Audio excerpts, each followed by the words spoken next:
Okay, let's get started. Hey, so thanks everybody for taking the time to join us today. A couple of months ago, who would have thought that we'd be here today discussing the effects of a global pandemic on manufacturing? But here we are. We have some great guests lined up for today's webinar, and you're going to get to hear how our customers are using their MarkForged technologies. At MLC CAD Systems, we're dedicated to delivering our customers the best solutions from art to part with SOLIDWORKS, Mastercam, and MarkForged solutions. We have 24 offices in 20 states, and on the call today is a part of our additive manufacturing group.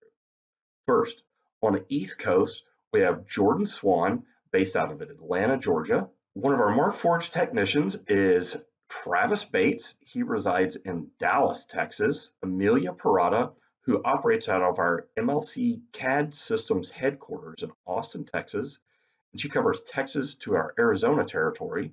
China Panay, who operates out of our Algona, Washington office. And then, obviously, last but not least, is myself, Kyle Norman. I reside in our 3D printing headquarters here in Dallas, Texas. So, a quick agenda. First, I'm going to cover past or pre-COVID. I'm going to discuss some adoption challenges that we often saw before this pandemic and some things to look for moving forward in this new uncertain time that will assist you in identifying applications that MarkForged ecosystem can help you out with. Next, we're going to talk about the present. So many, if not all of us, have been stuck at home doing our best to work from home and keep ourselves isolated, flatten the curve. So Amelia has a special guest from Sway Engineering and Prototyping, and then she's going to dive into some COVID-19 additive manufacturing responses and discuss a few things we have seen that COVID-19 has affected in today's manufacturing landscape. And then finally, Jordan Swan is going to talk about our post or future long-term changes we see. So Jordan's going to have a special guest from 3D Technologies. And Jordan's also going to discuss, like I said, the long-term changes that we see coming in the general manufacturing landscape as a whole due to the effects of COVID-19. Before this pandemic, just a few short months ago, many manufacturers were beginning to adopt additive manufacturing into their businesses and processes, but there were many challenges that manufacturers still encountered. I'm going to highlight a few of those challenges that early adopters were able to overcome.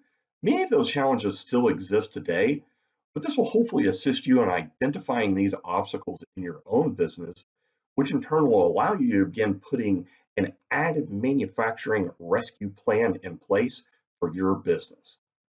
So the first one we're going to talk about will be education. Education is always a problem with new technologies, but during a status quo situation, you don't have to really push yourself to be successful. There was often no significant event that pushed the issue forward urgently, so most people just waited until it demanded their attention and kicked the can down the road. Education about 3D printing has always been a challenge. It continues to be a challenge today and will continue to be a challenge in the future. Keeping up with the available 3D printing technology, understanding how it works, applies to your business can be tough. What machine do I need for my application? And will it work for the next application that we identify? What material is best suited for the job? Is it strong and durable enough? And what software do I pick to run the machine? Well, enter MarkForged. So with our one industrial printing platform, the MarkForged ecosystem is a strong, robust, reliable machine coupled with the strongest, most durable 3D printing materials available today, tied together with an enterprise software solution that seamlessly stitches all of these together and makes 3D printing almost as simple as a click of a button. All of this means basically it just simply works. This is how you flatten the learning curve of additive manufacturing in your business. Next, let's talk about identifying the applications. Before COVID-19, ROI had to exist on a known part for most companies to move forward because they never even considered the loss of a supply chain. The what if scenario of what if your supplier stopped shipping for 6 months was a complete non-factor in the ROI formula. Nobody bought printers for pure supply chain redundancy. It was always to solve a problem they already can fully identified, and it must save money now, or it added no value. This is a list of things that we often explore with our customers to look for at the application level to help them get started because they typically get you a very fast ROI. This is what we consider low-hanging fruit. In our opinion, though, the reality is that ROI at this point is just a nice to have feature. It gives you cover with your boss when you suggest spending money on new technology. But we've always thought the applications you didn't see coming were some of the most compelling reasons. That was a hard to sell pre-COVID-19. The what if something happens that you didn't expect argument was always dismissed as not worth the concern. So pre-COVID-19, the consideration process always started with a search for a part on a healthy ROI as step one. We didn't realize we were overlooking vulnerabilities as much as we tolerate and try to avoid them or work around them. Vulnerabilities in the traditional manufacturing supply chains have always in the past been a very knowable and predictable thing, or an acceptable level of risk, if you will. If you want a molded part, you must buy a tool. That tool will cost the market rate to be available in about 6 or 8 weeks. And the cost of tooling will be amortized out across the parts. If someone wants a plastic part faster or the number of parts is too low, additive manufacturing was becoming known as the go-to solution for that weakness. Don't want your IP to get out of the building yet? Well, additive manufacturing. Want flexibility or the agility to quickly change or iterate the design? Additive manufacturing. Again, the emphasis here is the weaknesses that exist in traditional manufacturing. And additive manufacturing is a really great solution to overcome many of those. But pre-COVID-19, we all assumed that we understood those weaknesses and could predict them all. Let's talk about single supplier concerns, for example, which traditionally only applied to very large companies or the military, where the cost of potential disruption was so high you would tool up twice or more for the same part just to guarantee no disruptions. What if that supplier just plain fails? Was such a low probability that everyone assumed they could just move production to a shop down the street if a single domino fell. That is what we thought anyway. A perfect example that I spoke with last week is a manufacturer, and he told me that one of their main suppliers, when COVID-19 first happened, went on lockdown, or so they thought. But then suddenly, that supplier went completely out of business. This manufacturer was now left scrambling to pick up the pieces, retool, and essentially start over. This manufacturer is currently in a bad spot with no backup capacity at all for those parts, and the few remaining shops that are still around are overloaded right now. Nobody was prepared for this vulnerability because it had never happened before. A traditional predictive ROI on a 3D printer was zero help to that company. I've only scraped the surface today, but I hope to have spurred some thought among you and about the safety of your manufacturing. Hopefully this helps you understand the components of an ROI haven't changed, but they suddenly need to be reweighed. With that, I'm going to hand it off to Amelia. She has a special guest today from Sway Engineering and Prototyping, and then she's going to dive into present day manufacturing and some pandemic inspired designs. Well, thanks so much, Kyle. Today we've got a couple individuals on the line. These are our special guests out of Arizona. We've got April and Dave Turnquist from Sway Engineering and Prototyping. Go ahead and take a quick moment to introduce yourselves and let the listeners know what you guys are all about. Well, we began Sway Engineering and Prototyping at the beginning of this year. We have a combined 60 years of engineering experience, and I've been working with additive manufacturing or 3D printing for about 20 years now. And for the last 7 years as a freelance engineer have helped inventors bring to reality their ideas. And without exception, the first prototypes have always been additive manufacturing. And I had a little FDM printer, which was able to do some of it, but very limited capability. And more often than not, I had to send out for parts. And so when we decided to expand our prototyping capability, investing in the Mark IV X7 was the logical choice to go. When you were doing your research on the market of additive manufacturing, was there an alternative manufacturing method that you may have been considering before buying a printer? We were looking at a number of manufacturing methods. There's most of Dave's experience is with machining, so lathe, mill, those types of things, and mine was mostly with additive. And I looked at a number of different printers. I think the Mark Forge, in terms of speed, in terms of resolution, in terms of the capability of strong parts, the fiber infills, that technology seemed to be well ahead of everything else out there.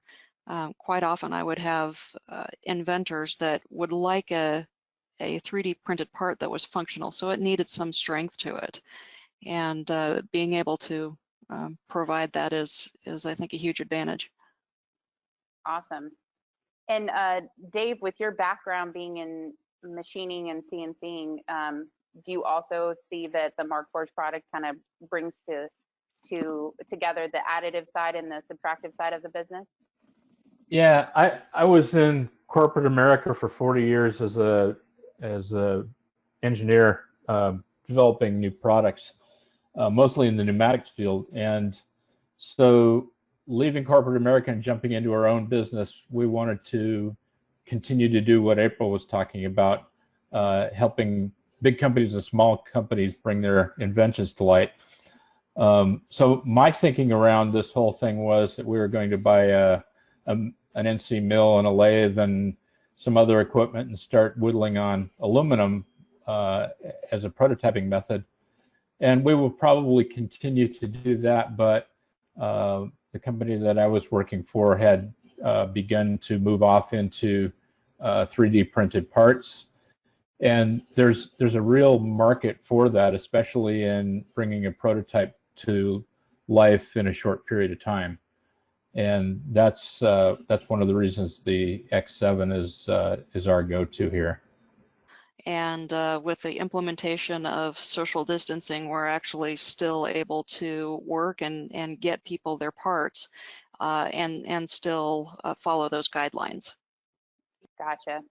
Yeah, I mean, you know, I say it all the time, and it's kind of corny, but I always love the mentality of the set it and forget it mentality with 3D printing, specifically with the reliability that you get from our machines. And so with the social distancing and the, you know, even when it comes to the PPE that's necessary to that you have to wear out in the public, being able to do everything digitally is probably a big benefit to your business. A huge advantage. And we're able to take care of most of the upfront work online, and really the only physical contact is just giving them their parts. Mm-hmm. A quick story for you. Probably the first part, I think when Travis was out here and setting up our printer, we printed a little thumb wheel, like for a wrench or whatever, a little knurled nut. But the first real print job that we did on our printer was we had a customer that had a bit of a technical challenge, and I was playing on a quad pad sketching something on Saturday night and sat down with April and showed her what, and she made some improvements to the idea, and so threw it into SolidWorks on Sunday afternoon, and we started printing the result on Sunday night and got in our truck and drove 4 hours to the customer on Monday morning, and we're able to show them the solution to their problem. And you couldn't do that with any other methodology. No, you cannot. That's awesome. If you need just a few parts and you need them quick, this is the way to do it. If you need to develop a new product, I think this actually helps you develop a better product because the turnaround is so quick. You can do a number of iterations and tweak your design and make it look more aesthetically pleasing and make it function better. And in the same amount of time as traditional development, have a much better product. The company that I used to work for was pretty focused on figuring out how to analyze everything and dropping the product into production without ever trying it because they wanted to shorten cycle time. Oh, wow. And I think that's the wrong approach to shortening cycle time. There's so many things, so many little variables in the system that you really need to be able to check out. And the 3D printer, and I've become a big fan of the X7. It gives you an opportunity to try those things and make minor corrections to things that you never would have thought you might want to change or test. And I think it makes a much better product. I'm going to say we were blessed by a couple of business opportunities as we started out that took us off in a little bit different direction. So we probably would have gone down the path of becoming just another machine shop. And there's lots and lots of them, and the competition is huge there. So a little shop like us, we might have trouble getting a footing there. We bought the 3D printer as essentially the first part of our shop equipment, and then had an opportunity to do some 3D scanning, and so we bought a scanner. So now we've got that. We can scan an existing system. We can drop that into a CAD environment like SolidWorks, and then print the parts either in a reverse engineering sort of way or to add to the system. And there's not many companies out there that are able to do that right now. So it opened up a whole world of opportunity for us. Yeah, absolutely. Do you expect to see any major changes in how manufacturing companies operate after COVID-19? Do you think that things will return back to the old normal? Obviously, we're working with a new normal because the normal that once was is no longer here. But based off of what you know in the manufacturing world, do you expect things to return back in some way, shape, or form? To some degree, but I think there's going to be more of a focus on, okay, if this should ever happen again, how do we make sure that we keep going? How do we make sure that we keep people employed? How do we make sure that we keep producing product if the whole system should fall apart again? And I think that might be a push towards additive manufacturing. And smaller shops, in the same sense that computing isn't done on big mainframes anymore. It's all distributed into a bunch of smaller machines. Yeah, I can see that for sure. Thank you so much, Dave, April. It is a pleasure having you on the call today. You guys gave me a lot of great insight, and you were very helpful and informative. I want to thank you guys both for joining us. And once again, this is April and Dave Turnquist with Sway Engineering and Prototyping out of Gilbert, Arizona. If you guys, anybody has any questions or anything after the fact, please get in contact with us. We'll get you guys connected. If you are in the Arizona area looking for any Markforged prototyping or engineering services, they're your go-to place. Thank you, Amelia. It was a pleasure speaking with you. Absolutely. Yeah, thank you very much. Thank you, April and David Turnquist. That was a great insight into additive manufacturing, specifically with Markforged out in the Arizona area. We really appreciate you jumping online with us and providing your insight and input. Now we're going to jump into the present. Present COVID-19 inspired designs and responses. What's happening right now? We're going to focus on the labor force, supply chain and lead times, and the demand volatility. Essential businesses need to stay open, which means that they need to adapt. So these are some of the things that we're seeing in the workplace that have been talked about continuously in regards to getting us back into the workplace. So effective separation. Some businesses are implementing shields, like you see at the bottom left here. This is an opportunity for them to put that distance without being actually able to separate themselves physically. Implementing effective cleaning and making sure that your employees are taking the proper steps to clean their hands and sanitize their hands at all points throughout the workplace is very, very essential in flattening the curve. One of our major customers is actually doing this. I heard them telling me about this. One of my customers, he's actually going into work between 3 and 12 o'clock at night. Staggering shifts is an opportunity to reduce the total population present in the factory at one time. This is a great way to provide essential businesses the opportunity to socially distance their employees. Standard PPE on the shop floor and the office. This includes face masks, gloves if sometimes necessary, and consistent washing of your hands. Periodic employee testing is always an option as well.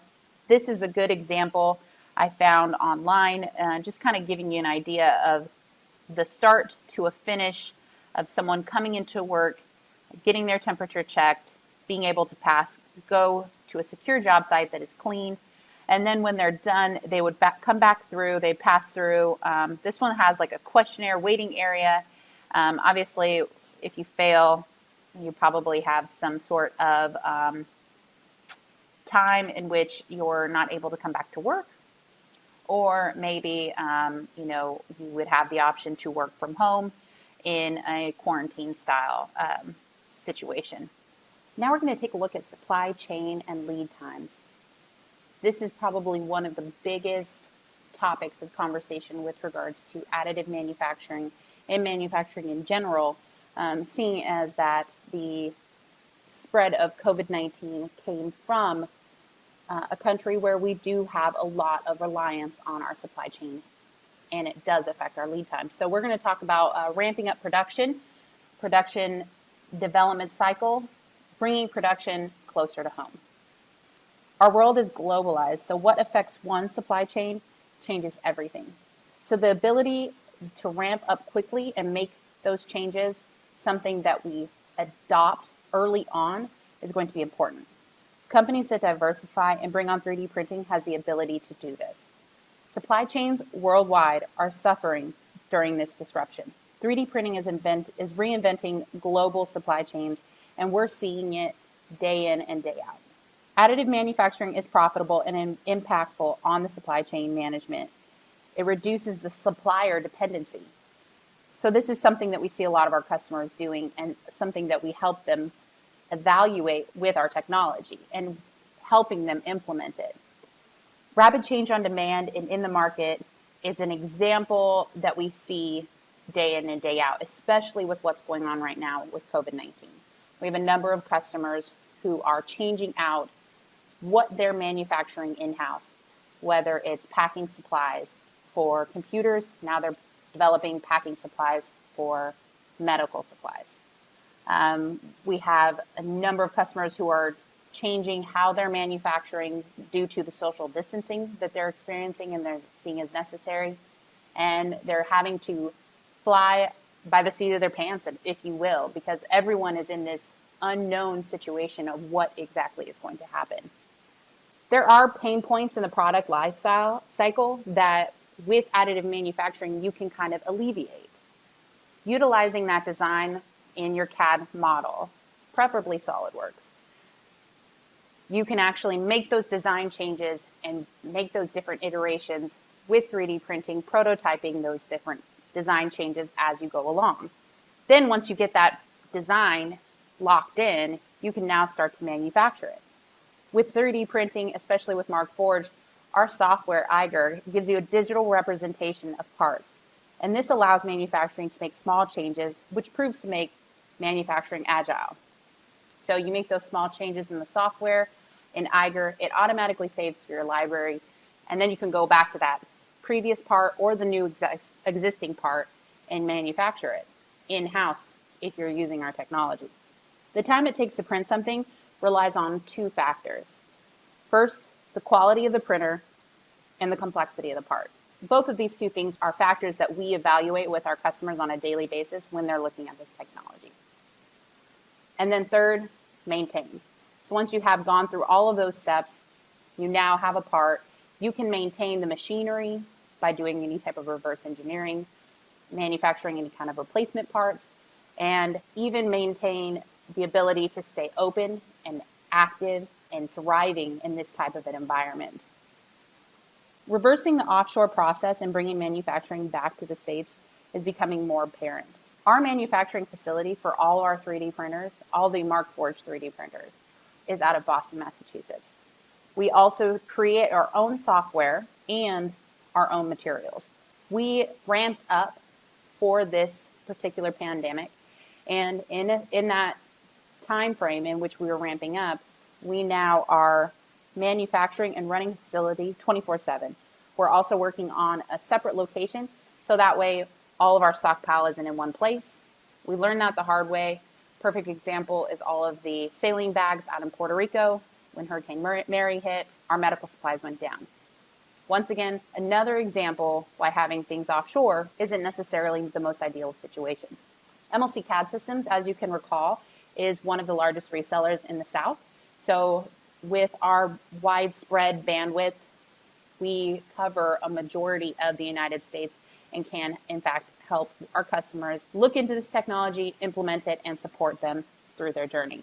So now we're going to take a look at a video of Markforged, and we're going to briefly discuss what we're doing to help with regards to COVID-19. A Watertown company starting the printing process to help with the shortage of protective gear. Medical professionals say they are running out of the essentials that help keep them safe while treating the sick. The Night Team's Alex DePrado is live in Watertown to tell us more about what they are doing. Alex? Adam, the company based here in Watertown is 3D printing swabs and also face shields, and they hope the FDA fast tracks the use of both of them for use on patients very soon. Testing for the coronavirus has been limited because of a lack of kits, but the Watertown company Markforged is trying to change that by 3D printing these swabs. The nice thing about 3D printing is very fast, right? So they're looking at getting a group of 20 printers and printing 10 to 14,000 swabs a day.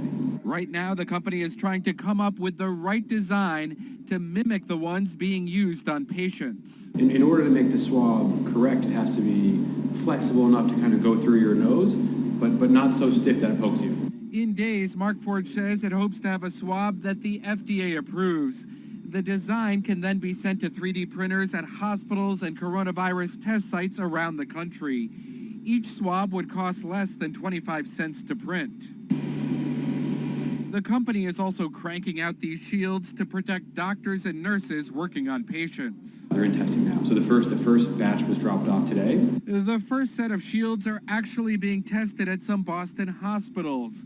If all goes well, they can go from 3D printer to hospital room in about 10 hours. And the company says they hope to have those shields up and running very soon as the FDA approves. They won't say what Boston hospitals are testing out the shields, but they do say they cost less than $5 each to print. Live in Watertown, I'm Alex DePrado, 7 News Night Team. All right. That is amazing. 10 to 14,000 swabs a day. That's insane. I know that would make such a huge impact if it was something that they could actually get into the market and actually mass produce. So right now we're going to take a look at the demand volatility of the market. There are a number of COVID-19 inspired designs.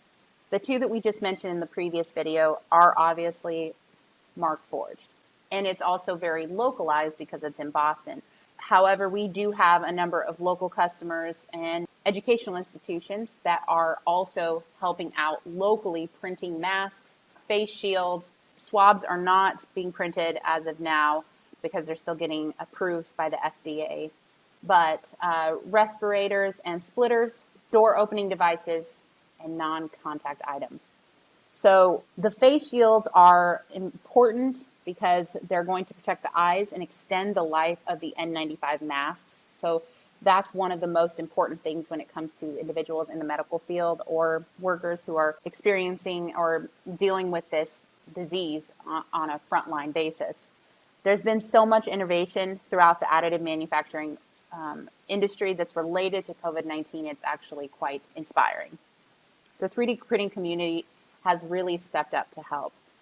And 3D printing allows for companies to pivot quickly. Having something like this in-house, like we've mentioned before, it gives an organization the ability to help out in times like these. Take their 3D printer that they're utilizing in-house for other additive manufacturing needs or applications, and now they're printing masks and face shields and splitters and things of that nature to help out their local community. Companies that thrive during these times are those that adopt and adapt quickly. When it comes to the technology, they ultimately are winning because they're able to provide those services to their local medical staff.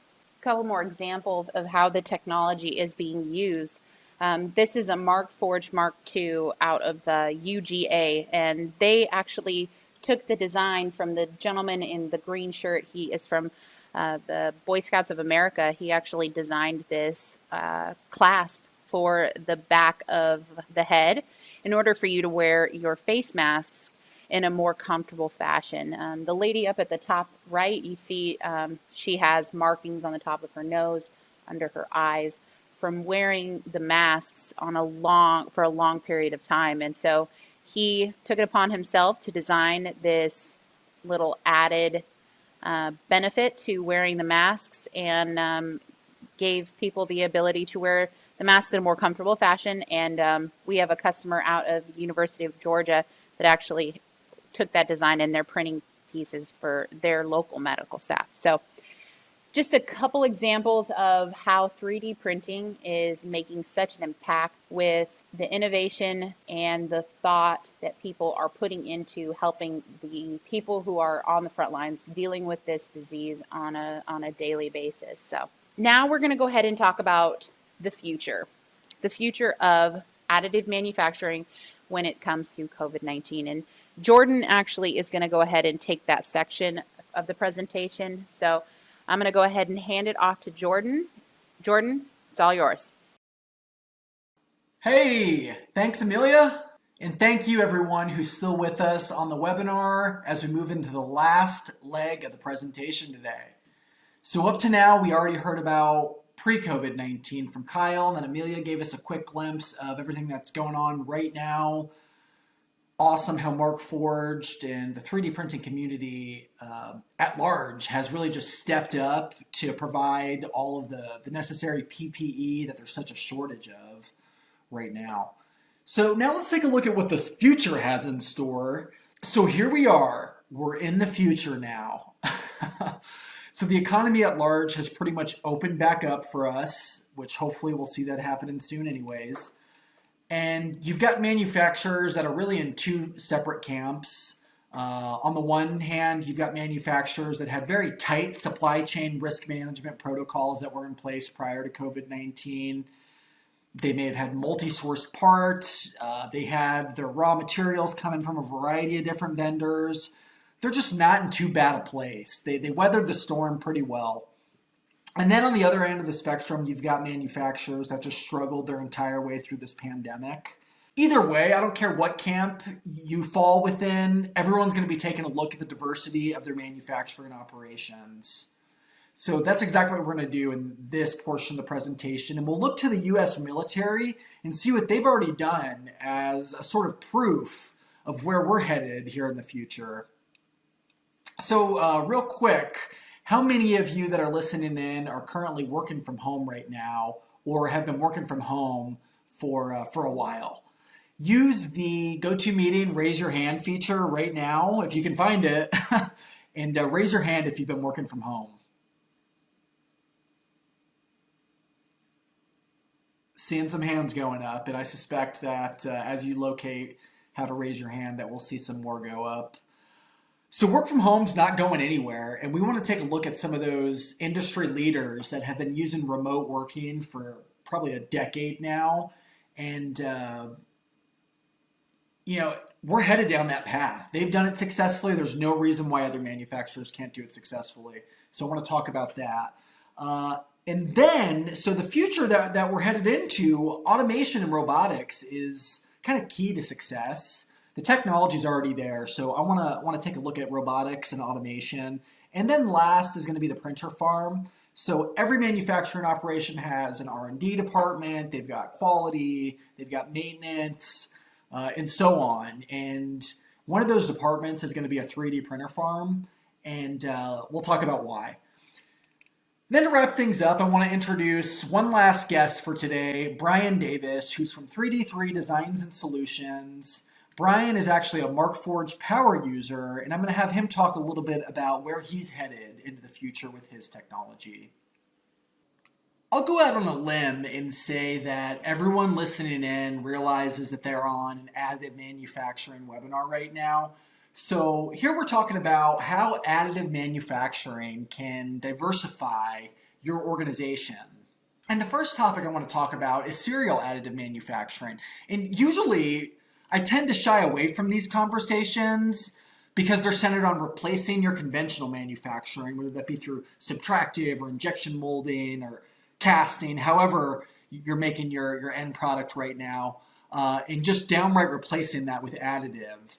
Scaled manufacturing turned over to 3D printing. And maybe this is a part that you're just outsourcing altogether, and your source is using one of these methods other than additive to produce the part. And I tell people we're not trying to replace your scaled mass volume means of production with our 3D printing technology.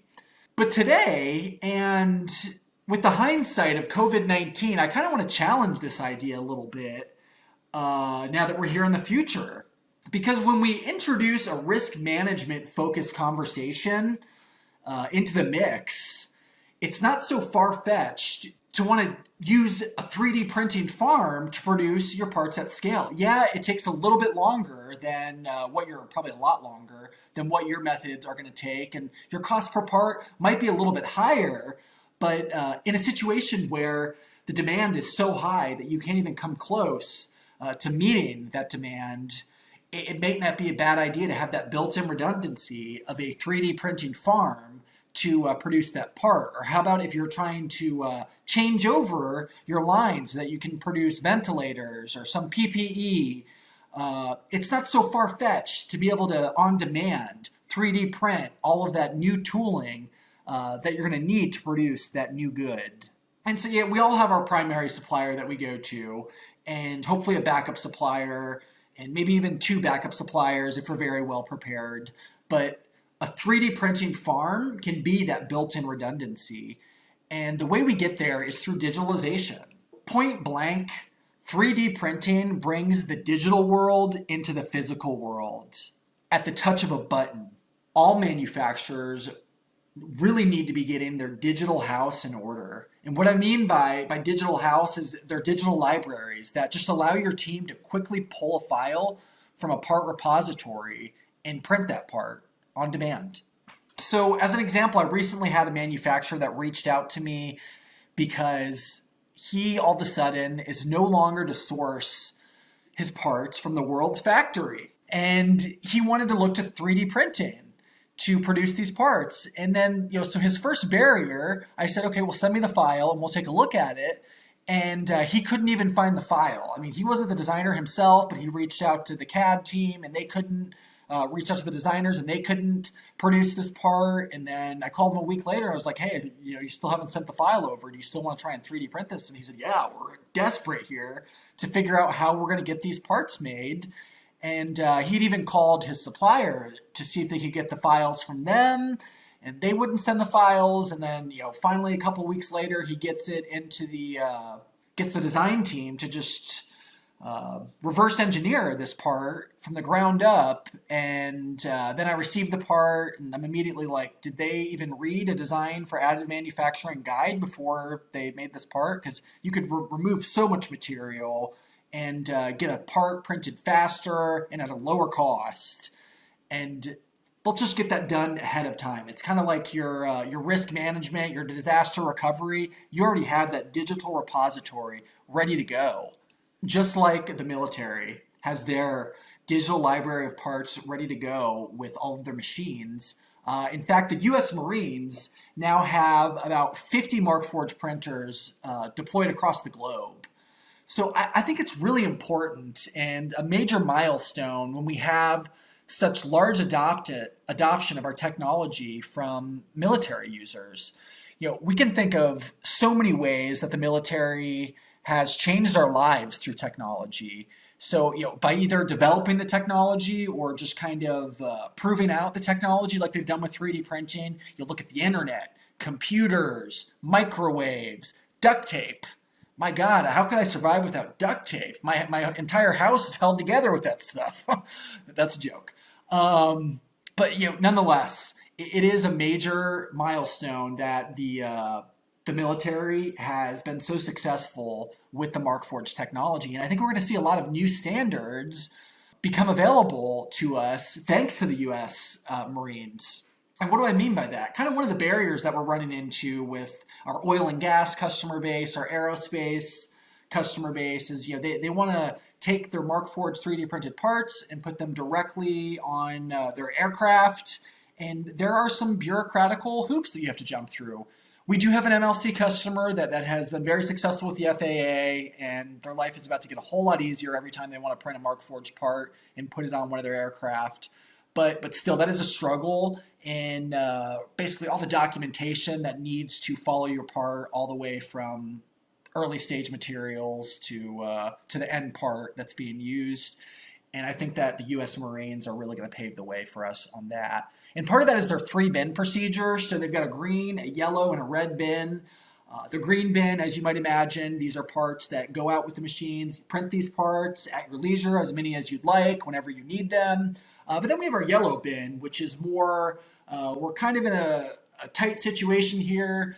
You need to get some, need to look to the uppers to get approval in order to print these. Maybe they're temporary fixes. You've got a metal part on the way, but for now you can print one of our composites that have strengths higher than aluminum. But that part's only going to stay on there temporarily until they receive that metal part. And then the red bin, which is kind of disaster recovery mode. This is, we have to have a fix for this immediately. So, this is not a long-term solution, but we're going to have to go ahead and 3D print this. And then over time, as you become more comfortable with how the part performs, you can move things from the red bin to the yellow bin, and hopefully from the yellow bin to the green bin. But this is a standard that I think is very useful, and we're going to see a lot of different manufacturers adopt the three bin procedure. So this is not a webinar that is meant to overview our technology or go through our materials, but I guess we'll do a quick shout out while we have it on the screen. So right now the U.S. Marines are taking advantage of a variety of different metal parts metal materials for their metal printing, 17-4 stainless, Inconel, a few different tool steels, the H13, D2, A2, as well as copper. And then we do have our titanium and 316L in beta testing, so the Marines will have that at their disposal in a very short period of time. So our very clean, safe, easy to use form of FDM style 3D printing or FFF style 3D printing is a 3-step process. You print, you wash, and then finally you sinter. And here are some representative parts that came from our MetalX system. On the top left, we're looking at a socket. And this is kind of going against what we historically have told customers that are evaluating our technology, and that is, don't print off-the-shelf hardware. You could just buy that stuff. It's so cheap. But in a situation where you can't obtain toilet paper or hand sanitizer, maybe these readily available pieces of hardware, in order to stay online and avoid downtime, you have to print those. And that's encouraged from a risk management point of view. This is a safety net for you and a redundancy. So I guess my entire presentation is just going against the grain. So on our industrial machines, we have a build envelope of 13 by about 10.5 by 8 roughly. And even to max that build volume out, that's probably not, if that's 100% of your applications, usually not the best idea, but it can be done. And when I have people that approach me with designs that are even larger than that envelope I just described, the first place I look is, hey, can we break this part into multiple pieces? I was calling this a coffee table, but this is a bridge, I guess, that the Marines needed in order to get some really heavy equipment across a ditch. At first, I'm like, the Marines can't just jump over the ditch. But yeah, they were, trying to dolly over some really heavy equipment. So they 3D printed this assembly here. It only took them about 10 minutes to put this thing together. Time would be an issue. Quite candidly, if you're wanting to print this large of an assembly, it's going to take you quite a few machines, as you can see here. But if you had the number of machines, you had your print farm, you could get this done in less than 2 days. Okay, then the beauty of when you compare us against those really large format printers, which I usually find to be weak and cheap plastics, strength is always an issue. You got a big, weak, brittle part, and by breaking this larger assembly into these smaller parts, you can optimize the orientation of the part to take advantage of the strength. And then little to no support materials needed, whereas if you're printing this thing all assembled, this isn't the best example for that. Obviously, this doesn't fit within our envelope, but just think other large parts. If you print it, you may have a bunch of support material in there that's just taking more time and your money on material that you're going to end up peeling away and throwing away in the end anyways. And then last, a lower risk of print failure when it's a shorter print. So on a 7-day print, how bad would you feel if on the last 9 hours something catastrophic happened and the entire print failed? You're definitely mitigating that risk when you break a part up into smaller pieces. Yeah, this is my favorite right here. The Field Edition X7 industrial machine that was really developed specifically for the Marines. This is basically an X7 machine that fits right into a rugged case with its stage and gantry locks. You've got places for all of your consumables and materials. And it takes you 3 minutes to set this up. And I've heard of some people setting it up even faster than that. So this brings me to my remote working slide. And just to reiterate, an engineer that has to head to work from home, that carries his tactical X7 3D printer with him, is an engineer that can conquer almost anything. Maybe that's a bit of an exaggeration.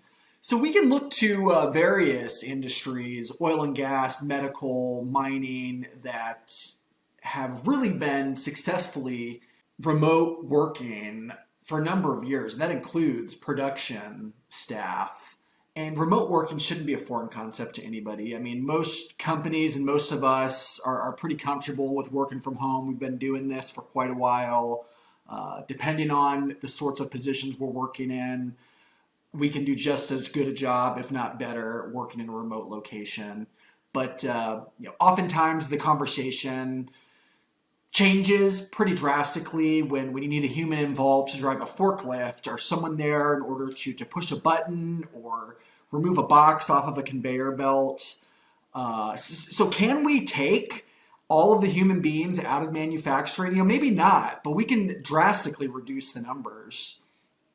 The oil and gas example that I like to turn to is the remotely ROV vehicles, remotely operated vehicles, going into the mines or fracking sites. And the whole movement, even of 3D printing at large, is the decentralization of, we thought we needed to bring these massive numbers of individuals to one location to get a job done. But with a mobile 3D printer, you can get the job done just about anywhere. And that includes if you have to either completely transfer all of your production to a 3D printer, or you just need to get some custom tools made. The solution is there. I like to look at medical. Someone can perform a surgery on you from across the world in another country using technology like Da Vinci robotic robot. I mean, most of the time this takes place about 6 feet from the patient, but I know for a fact that this has been done in other countries. Telehealth medicine. If you've never used a telehealth doctor's visit to get a prescription for, kind of just standard, whatever, a cold, you should take advantage of that. It's easy, it's simple, you can get your prescription, and it's been vital in the midst of COVID-19. And that also includes the visibility of what's happening. So in a production environment where someone has to be there on the forklift, someone has to be there pushing the button, you also have those individuals that have to collect the data and make sure that everybody's where they need to be, doing what they need to be. With the Mark Forge, we offer a pretty powerful asset monitoring feature where you can basically see everything that's happening with all of your 3D printers in real time by user. There's a lot of different ways to view all the data that's needed in order to aggregate that data and measure the performance of what's happening on your 3D printers. And automation alongside robotics is really the means for producing more remote workers. And the technology is already here. So, you see us in prior to COVID-19, a roaring economy that's doing amazingly well. We see manufacturing growing steadily, but one negative piece of information that I guess I must have read about this 4 or 5 months ago is that our labor productivity is extremely flat, if not shrinking. And what that is, that's the number of goods that an individual laborer produces over the course of an hour. And part of that has been our slow adoption of all of the tools and technologies available to us to automate and use robotics. Robots don't get sick. We have a Markforged customer that's pretty much printing almost an entire robotic arm called Haddington Dynamics using our technology. By relying on those robots, and that's going to take a bunch of jobs away. And there's plenty of AI-related educational and workforce development opportunities that really will allow our workforce that's involved with production to move over to these technologies that can run in lights out situations. And by having your 3D printing farm, you can certainly print all the things you need to keep your robots up and running. Okay, so you've heard me talk a lot about 3D printer farms in this presentation. And like I said early, as I began my section of the webinar, every factory of the future has one of these 3D printer farms. Just like you've got an R&D department, your maintenance department, your design engineers, you have a 3D printer farm within your organization. And these farms are going to really redefine how businesses are bringing their products to market and will ultimately provide even higher customization and personalization to products going into the mass market. Going back to Kyle's portion of today's presentation, when we evaluate our technology for any given manufacturing task, it's pretty simple. We're looking for ROI. We are going and saying, okay, with your traditional methods, it costs you $10 to produce a part. And if you bring in our technology, one of our 3D printers, it's going to cost you $9 to print that part. So you're going to save some money using our technology. And oftentimes you're like, oh, $9? Is it really worth it for me to get everybody trained, bring in this new technology? Obviously, the 3D printer has a cost. It's going to take us a while to pay that off. It's just not worth all the frustration for just that extra dollar. And really everyone wants a slam dunk. And I promise every organization probably has that slam dunk. But I think we can go back. Now that we're in the future, we can go back to that $1 savings. And from a risk management perspective,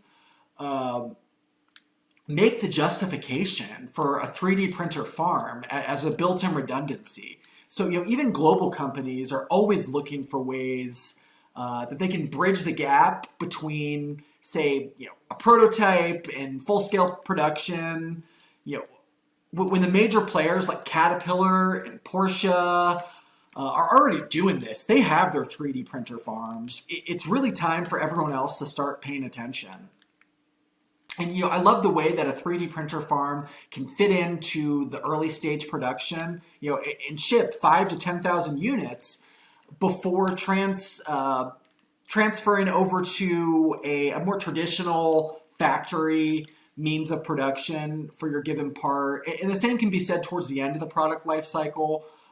As you're starting to slow down and maybe produce a legacy part, you could certainly turn back to your 3D print farm department within your organization to help you with that production. And just the ability to support your entire design and engineering team makes the 3D printing farm essential to the factory of the future. There's always a backup plan available, even if one of your printers is having an issue within your 3D printer farm.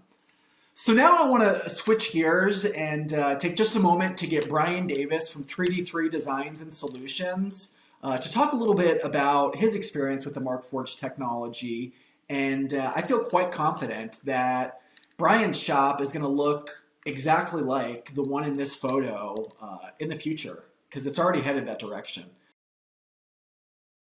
All right, everyone, I have Brian Davis here on the line from 3D3 Designs and Solutions. Hey, Brian, how's it going?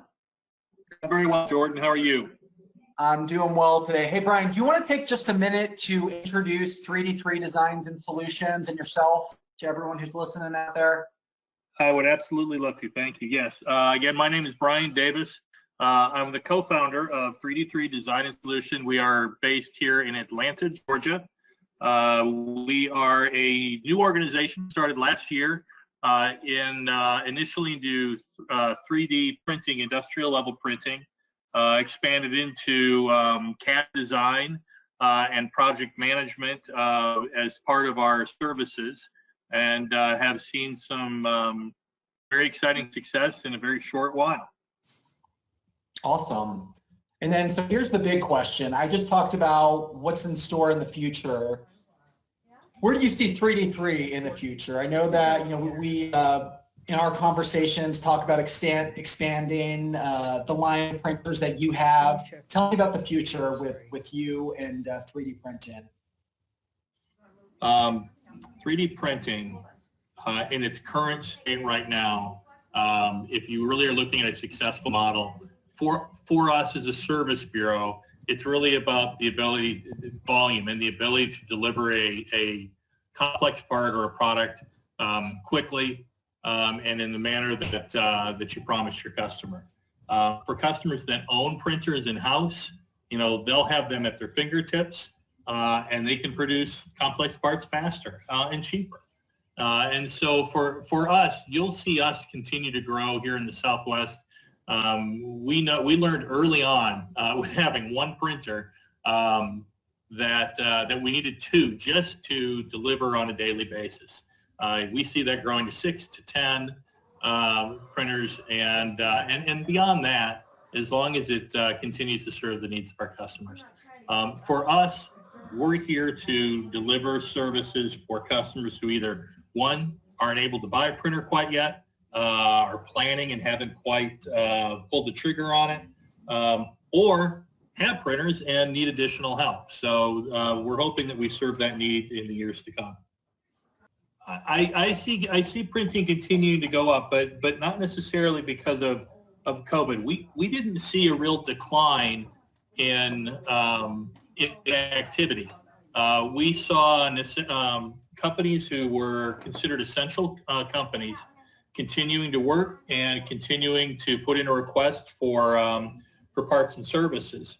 I do see that the industry will continue to grow, but it's going to grow because of continued advancements in the technology, in terms of speed, in terms of size, in terms of precision.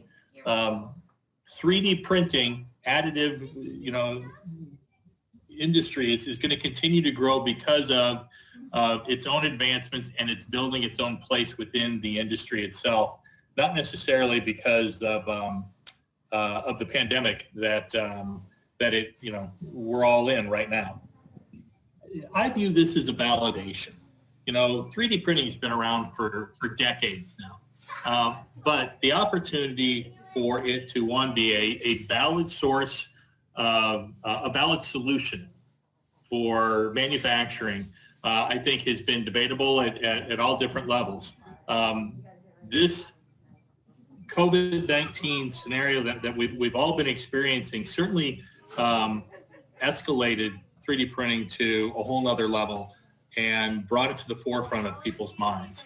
Now I think it's up to the industry, to people like myself, Jordan, folks like you that are on this call to take advantage of it. The technology has completely changed how 3D printing approaches the business and can deliver parts for the end user. And so I would just say, if it was one word, it was just validation. It validated that this is a real opportunity and a real option for manufacturing solutions. So in the part of the presentation that I just handled, I talked a lot about how serial additive manufacturing has, for the most part, been off limits. But then when you frame serial additive manufacturing around a crisis like COVID-19, where the supply chain's in shambles and people can't get parts from their suppliers overseas, it sort of appears like making those medium and higher volume quantities of parts isn't as off limits as we thought. How do you think that fits into 3D designs and solutions in the future? Well, I hope it fits into us as a point where we're able to manage a larger volume than we can even today, and certainly that's part of our growth and goals. But there are companies out there today that can deliver head to head with larger manufacturing companies right now. That's going to continue to grow as technology and the speed continue to grow. We've seen that happen just in the last year since we've owned these X7s. We have seen opportunities for speed without losing precision, which has completely changed how we've approached our business. So those kinds of changes are just going to continue to happen. The technology won't sit and wait for it to happen. It'll be in the forefront of it. I was just thinking, so with COVID-19, we have seen one company out in California get one of the nasal swabs approved to be used on patients in a hospital in California. And to me, it sort of opens the door to all of the regulations or standards that 3D printing is lacking. How do you see COVID-19 basically, acting as a wake-up call that we need to really look at our standards for allowing 3D printed parts in to substitute, say, a machine part, for example? That's an interesting question. So printing the part's half the battle. I think as 3D printers and companies like ours become more involved in that, there's certain criteria we're going to have to meet to make sure that we're delivering a part that's either packaged correctly, that's sterile, that that meets the requirements of either the hospital or doctor's office or whatever the case may be. So I think printing is half the battle. It certainly provides an environment that can print a part that would meet those needs. And then it's going to be up to the company, I think, to prove that they can deliver the part in a manner that that can go right to use. In this case for COVID-19, they need parts fast, but they also need parts that are sterile and ready for use. Awesome. Well, thank you so much, Brian. You heard it, ladies and gentlemen. If you need high-quality Markforged parts, Brian Davis from 3D Designs and Solutions is definitely a great source for that. Brian, where can everyone find out more about your company? We are on the web at 3d3ga.com. Awesome. So visit his website or feel free to reach out to me and I can connect you with Brian. All right. Well, thank you so much, everyone, for attending today's webinar. And a special token of gratitude to our guests from Sway Engineering and 3D3 Designs and Solutions. But hey, before you leave today's webinar, hang on 1 second before you close out the window. We'd love to hear back a little bit from you on what you thought about today's webinar and where you see some of the future trends of additive manufacturing heading. So we'll launch that poll right now, and as soon as we conclude the poll, we're going to field some of the questions that we've heard along the way. And now is a great opportunity. If you have any lingering questions, we've got our application expert team standing by to go through those questions. Thank you again, everyone. Have a great day.